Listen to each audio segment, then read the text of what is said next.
দেশের ক্রীড়াঙ্গনে নতুন দিগন্তের সূচনা। বাংলাদেশ অলিম্পিক অ্যাসোসিয়েশনের উদ্যোগে প্রথমবারের মতো তৈরি হচ্ছে দেশের ইতিহাসের সবচেয়ে বড় sports complex, Bangladesh Olympic complex. ময়মনসিংহের ত্রিশালে ১৭৩.৫৯ একর জায়গায় তৈরি হবে এই কমপ্লেক্স। ৯টি স্টেডিয়াম থাকবে এখানে, যার মধ্যে ৬টি আউটডোর ও ৩টি আধুনিক ইনডোর। পুরো ভেন্যুতে থাকবে ৩৩টি ডিসিপ্লিনের খেলার জায়গা। আনুষ্ঠানিকভাবে শিলান্যাসের মাধ্যমে কমপ্লেক্সের কাজ শুরু করেন বাংলাদেশ অলিম্পিক অ্যাসোসিয়েশন সভাপতি। যদি আমার ফ্যাসিলিটি ডেভেলপ করি তাহলে অবশ্যই ইয়াং জেনারেশন, আমি দেখেছি তাদের মধ্যে প্রচুর আগ্রহ, বিভিন্ন ধরনের খেলাধুলায় অংশগ্রহণ করার আগ্রহ আমি কোনো অভাব আমি দেখিনি।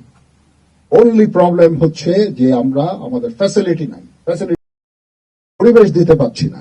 এখানে একটা সুন্দর একটা পরিবেশের সৃষ্টি হবে, যেখানে তারা লজিং এরও ব্যবস্থা থাকবে, ফুডিং, লজিং, এবং দ্য সেম টাইম এই প্র্যাকটিস করার সুন্দর একটা সুযোগ থাকবে। প্রথম ধাপে প্রায় ২,০০০ কোটি টাকা খরচে সব ধরনের সুবিধা সহ একটি ইনডোর স্টেডিয়াম তৈরির পরিকল্পনা করেছে বিওএ, যেখানে ১৭টি ডিসিপ্লিনের খেলার আয়োজন সম্ভব বলছেন কর্মকর্তারা।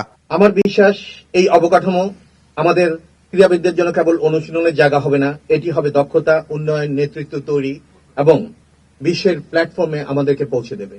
আমরা চাই আমাদের দেশের পতাকা বিশ্বের সব জায়গাতেই থাকুক।